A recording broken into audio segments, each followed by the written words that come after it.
Aphex Twin songs or playing with co-Australian Andy Clockwise. Stella Mozgawa is psyching people out in LA group Warpaint who are here for Laneway Festival, and you are here now for us for our brand new segment. Just give me a sec. I gotta make some beat. In any case, it's a drum roll. Because you're a drummer. Stuff. That's right. So they say. And how are you doing? Welcome back to Australia. Thank you very much. Should I put my headphones Chuck them on. Okay. Get a little closer to the microphone. It's professional. Yeah, this is the radio. Now, you were just saying off air, and I hope I don't embarrass you, that you sometimes feel guilty coming back to Australia because you feel like you're not doing enough. Yeah, well, I don't feel like I'm doing enough in life in general. Now, so if I come and I'm sitting in a friend's pool, you know, that really engages the guilt. But you play in two bands in America at the very least. You've been on stage, as I said, with Flea and with that other dude, a guitarist from Red Hot Chili Peppers. The other dude. John Frusciante. Sorry, I couldn't remember which guitarist, which incarnation it was. Let's call him Dude. Yeah, Dude from Red Hot Chili Peppers, playing an amazing cover of a Aphex Twin song, the name of which is a fraction, is a decimalised fraction. I can't remember it. And you feel guilty because you're not doing enough. Yeah, I guess so. I think there's something to be said for being a drummer because you always feel like you're supporting someone else's vision. And so you never really have your own, per se. And drummers are generally considered to be slackers. So I think that, demonises... But don't you also play keyboard in Warpaint as well? I do, yeah. So how does that balance it? That is exactly what I took on that responsibility to diminish the guilt.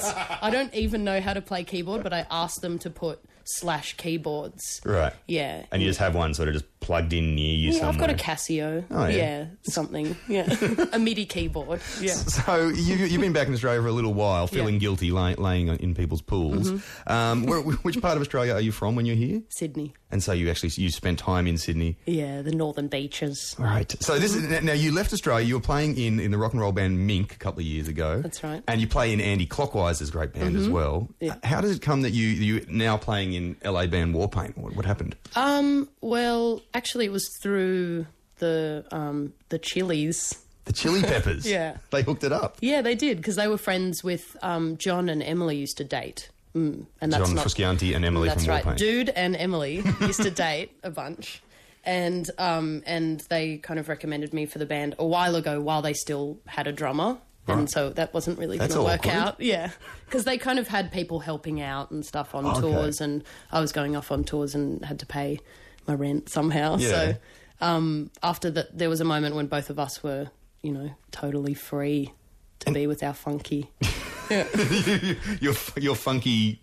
That's it. No, a funky is also an adjective. And a noun. Yeah, and a noun. To be with your funky. Wow. And now within your funky, that is Warpaint, you are... half the articles we read are about you and your drumming and what it's done for the band, from the first album to the second. Oh, I don't know about that. Well, I think you'll find... My mum probably does. She's always on Twitter search. Oh, maybe that's all by your mum. Probably, yeah. No, she's always sending me articles and stuff. It's very cute. Oh. Yeah. This underline... It's like we've got a wall out there where we our people put up articles about us. Oh, that's sweet. So it's similar. Yeah. So the Mozgar was doing it the same way. She's got a digital version of that. Yeah. That's beautiful. Yeah, on a sticky somewhere.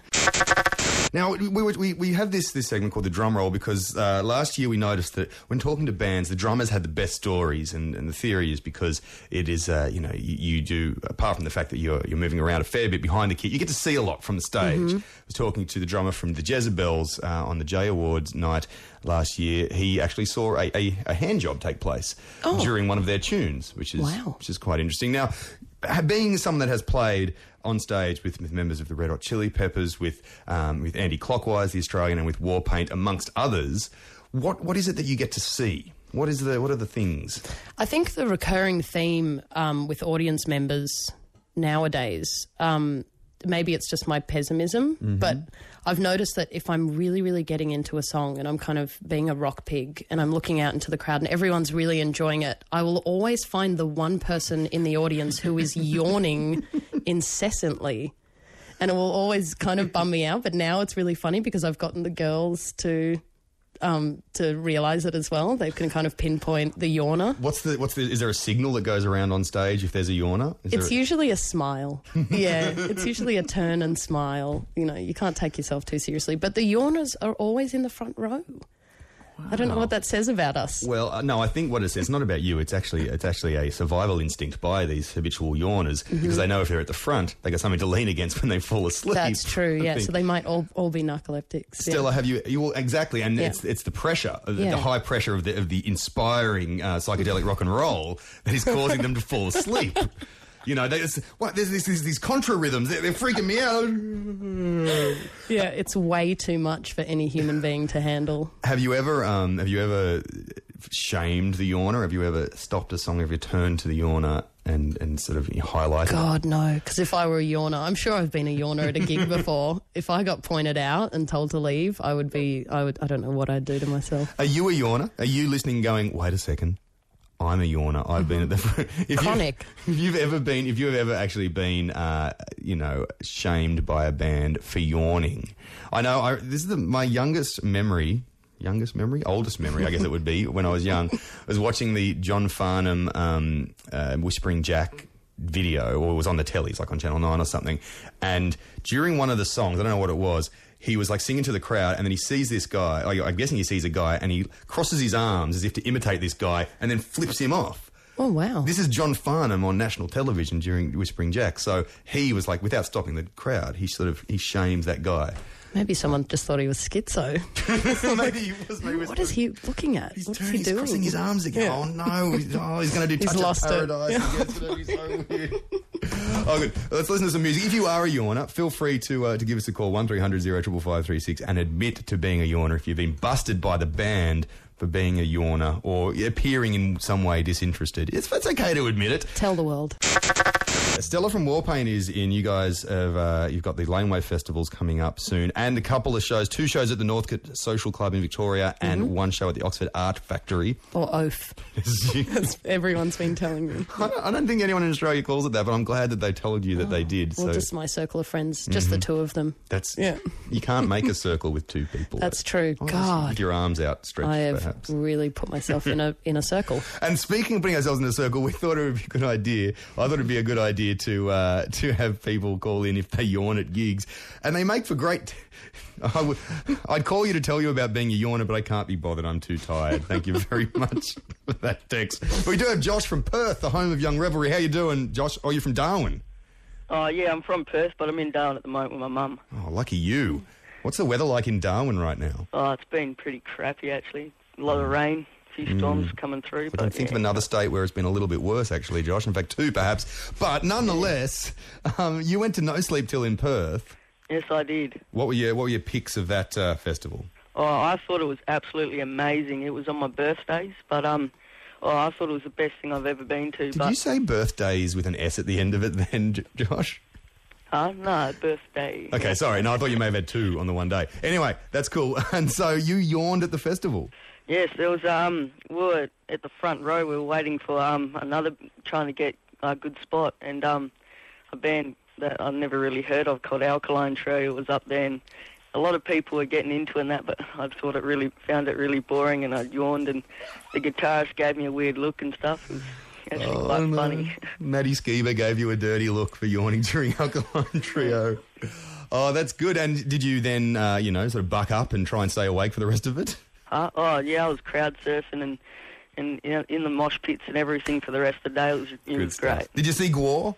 Oh, that was a bit shocking, yeah. That was an experience and a half, that was. Dressed up in their full animal and alien monster garb. Awesome. Well, Josh, thank you very much for calling in from Darwin. Glad you enjoyed your birthday, sir. Oh, no worries, mate. Good. Hey, Mark sent us a text, Stella. Hey, Doc, I went to see the Foo Fighters in concert, and the lady next to me was asleep right through the concert. That is amazing. See, at least maybe it was Dave Grohl's mum. I've seen this before. Oh, my God, yeah. Oh, do you play some They bring her out for catering, like good dumplings. Matt from Northcote, where the social club gigs are happening on the 9th and 10th of February, says yawning doesn't always mean you're tired. It means you're preparing the body for action.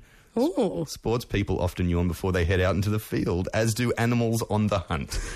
So, Stella... So there's someone going to be leaping on stage and ripping someone to shreds. I'll be a little bit careful next time someone yawns at your gigs. Be careful. Prey. There's you are the prey. Well, Okay. be careful. I don't know if there's punter barriers at the Northcote Social Club or the Oxford Art Factory. Prey and prey. They were both relevant. They were. I just noticed. Nice work. Yeah, it's not that bad. It was unintentional. Sometimes they're the best. Take credit. Awesome, Stella. It's really nice to meet you, and thanks for coming back early. The rest of the band will be here soon. Yes, they will. And you guys will be playing the Laneway Festival Warpaint at Laneway, and on the 5th, that's 5th in Melbourne, 6th in Sydney, and then a show on the 8th at the Oxford Art Factory, and the 9th and 10th at the Northcote Social Club. Woo.